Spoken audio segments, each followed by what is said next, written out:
আজকে দুজনে মিলে চলে এসেছিলাম টি জাংশনে। মা কি খাবে? মশলা টি।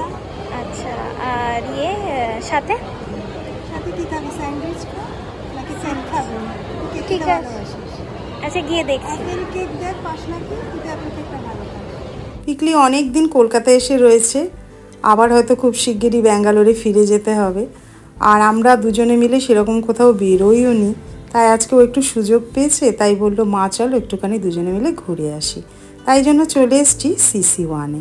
এখানে আসলে আমি এই মাটির ভারী চাটা খেতে ভীষণ পছন্দ করি, তাই আসলেই আমাকে এখানে এসে আগে চা খাওয়ায়। তো ওর জন্য আদা চা নিয়েছিল আর আমার নিয়েছিল মশলা চা। তো চা খেয়ে এখন চলে এসেছি একটু শপার স্টপে। তো পিকলি দুটো একটা টপ কিনবে বললো, তাই জন্য একটু দেখে নিচ্ছি এখানে সামারে কি কালেকশান এসছে। দুটো তিনটে টপ একটু ট্রাই করলো, তার মধ্যে এটাই আমার ভাল লাগছিল, বললাম এটাই নিয়ে নে। এখন বাড়ি ফিরে যাব, বেশ অনেকটাই সন্ধে হয়ে গেছে। ফেরার পথে ভাবছি বিরাটির যে মায়ের মন্দির আছে সেখানে একটু পুজো দিয়ে তারপরেই বাড়ি ফিরব। মায়ের মন্দিরে যখন এসছি এখানে মায়ের সুন্দর আরতি চলছিল, খানিকক্ষণ একটু আরতি দেখে নিলাম, তারপরেই আবার মায়ের পুজো শুরু হবে। পুজোর ডালা নিয়ে দাঁড়িয়েও পড়েছি। এখন মায়ের পুজো শুরু হয়েছে, ভীষণ সুন্দর পুজো হচ্ছিল, আর আমি মন ভরে মাকে দেখে যাচ্ছিলাম। জানি না ক্যামেরায় কতটা দেখাতে পাচ্ছি। এখন দুজনের সুন্দর করে পুজো দিয়ে নেওয়া হয়ে গেছে।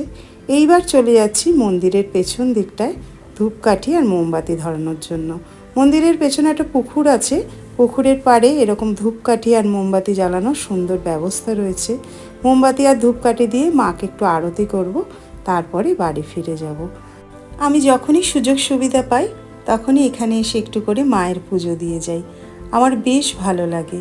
আর আজকের পুজোটাও খুব ভালো হলো, আর মায়ের কাছে প্রার্থনা করলাম মা যেন সবাইকে অনেক ভালো রাখেন।